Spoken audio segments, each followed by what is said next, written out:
Página 409.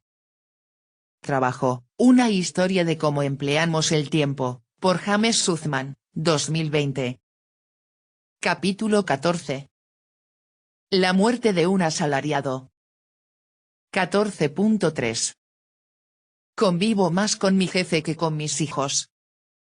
Durante la mayor parte de la historia humana, estas redes sociales más cercanas adoptaron la forma de comunidades multigeneracionales arraigadas en una geografía compartida y que se expresaban mediante la intimidad del parentesco, las creencias religiosas, los rituales, las prácticas y los valores compartidos, y se nutrían de trabajar y vivir en los mismos ambientes y tener experiencias similares. Pero en las ciudades densamente pobladas, las redes sociales ampliadas de la mayoría de los individuos se configuran como mosaicos complejos y entrelazados de relaciones reunidas por nuestra implicación en intereses y pasatiempos que en ocasiones son muy distintos. Y no es de extrañar que para muchos de nosotros nuestras redes sociales habituales estén formadas por gente con la que hemos trabajado o a la que hemos conocido en el trabajo. Además de que la mayoría de nosotros pasamos bastante más tiempo en compañía de colegas que de nuestras familias, y estructuramos nuestras rutinas cotidianas en torno a las obligaciones laborales, con frecuencia el trabajo que hacemos se convierte en un foco de atención social, que a su vez conforma nuestras ambiciones, valores y afiliaciones políticas. No es coincidencia que cuando en una ciudad tanteamos por primera vez a desconocidos en una reunión social tendemos a preguntarles por el trabajo que hacen, y a partir de sus respuestas deducimos de manera más o menos fiable sus ideas políticas, su forma de vida e incluso su pasado.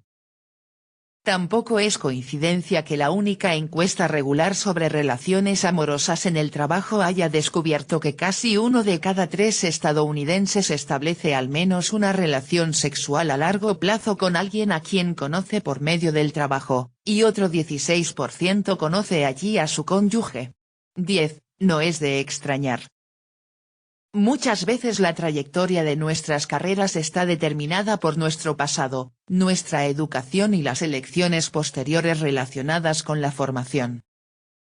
En consecuencia, tendemos a alinear progresivamente nuestra visión del mundo y nuestras expectativas con las de nuestros profesores y compañeros de trabajo, y además tendemos a buscar trabajo entre gente parecida y si es posible, utilizamos las redes sociales para tal fin.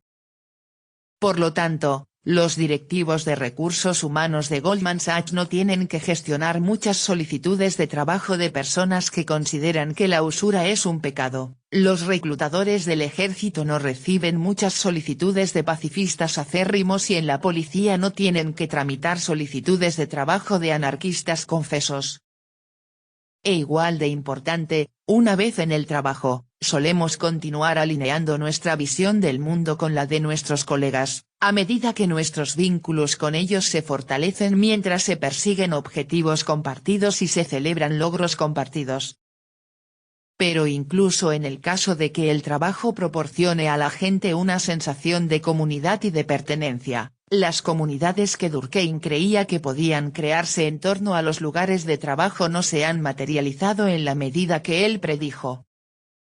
De hecho, cuando Durkheim describió la ciudad del futuro como un lugar compuesto por un mosaico de comunidades basadas en el trabajo, no había entendido la naturaleza cambiante del empleo y del trabajo en la era industrial.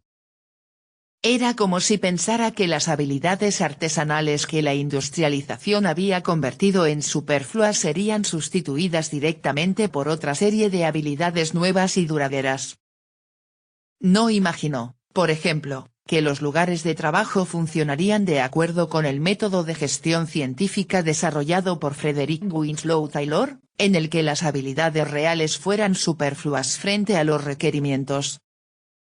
Tampoco imaginó, ciertamente, la medida en que en la moderna era industrial los desarrollos tecnológicos convertirían el lugar de trabajo en un flujo constante, en el que las habilidades más novedosas adquiridas en una década serían superfluas en la siguiente. En 1977, Ben Aronson, un funcionario que trabajaba para el estado de Illinois, perdió el conocimiento por una hemorragia interna. Posteriormente se le diagnosticaron graves problemas cardíacos que requerían cirugía. Atribuyó su enfermedad a estrés relacionado con el trabajo y explicó a un reportero del Florida Times Union que estaba especialmente preocupado porque la suma de sus vacaciones y la baja por enfermedad solo era de 4 semanas y su médico le insistió en que no podía volver al trabajo en su frágil estado. 11. Sin embargo, Aronson no era un caso más de alguien que sufría las consecuencias del exceso de trabajo. La razón por la que su historia mereció la breve atención de los periodistas era que sus problemas cardíacos surgieron a consecuencia de la falta de trabajo.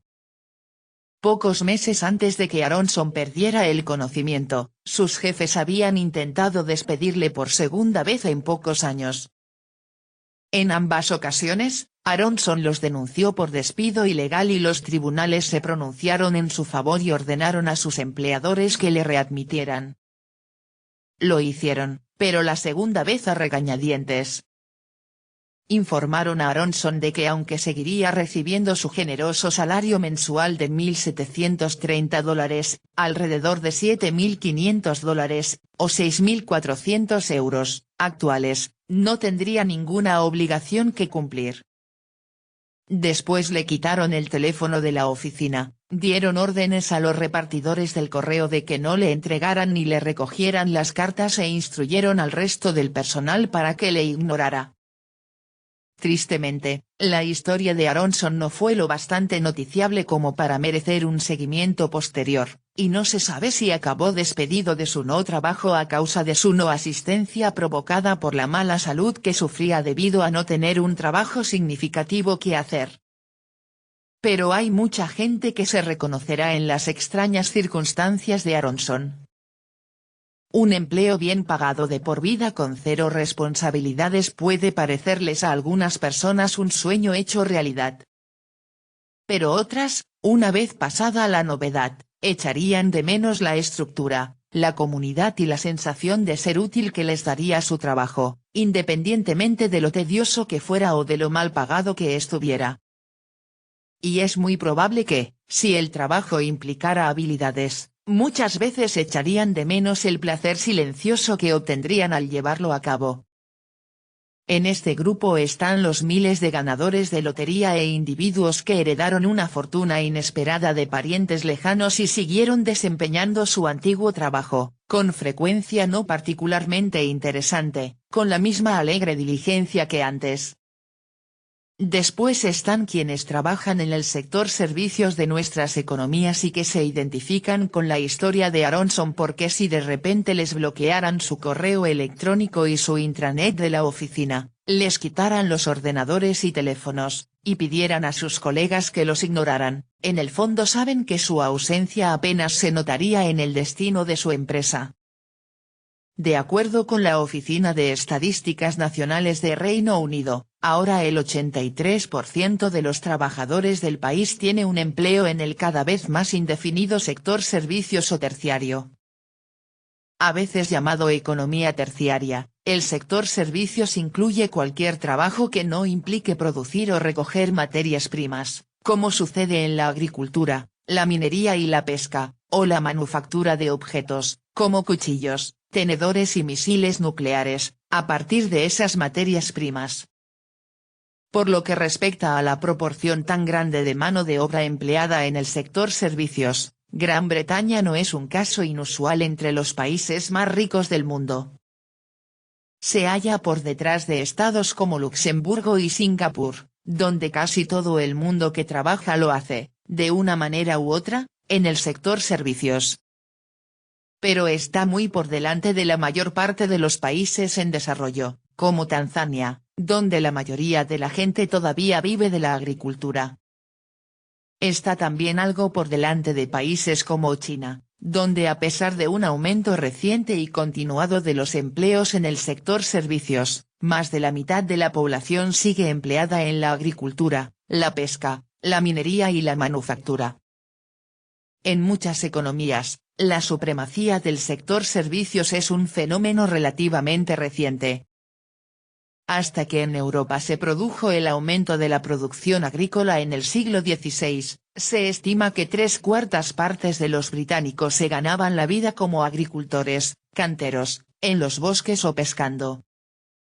En 1851, cuando la revolución industrial cobró impulso, ese porcentaje descendió a poco más del 30%. Alrededor del 45% de la población trabajadora estaba empleada en la manufactura y el restante 25% en los servicios. 12. Esta ratio se mantuvo prácticamente inalterada hasta después de la Primera Guerra Mundial.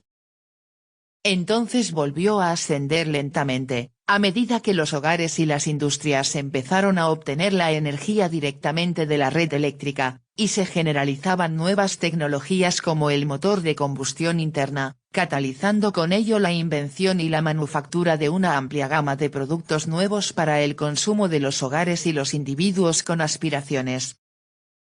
Esta tendencia continuó después del fin de la Segunda Guerra Mundial, hasta 1966, cuando el sector manufacturero británico inició un declive profundo y constante.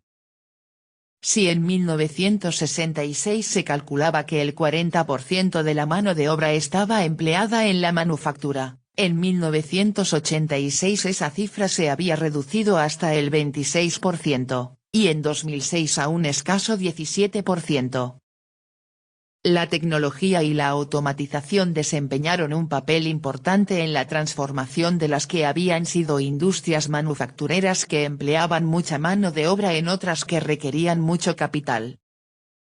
Lo mismo hizo la globalización, a medida que las industrias que requerían más mano de obra empezaron a ceder terreno frente a fábricas que operaban en geografías donde la mano de obra era más barata que en Gran Bretaña. Página 415.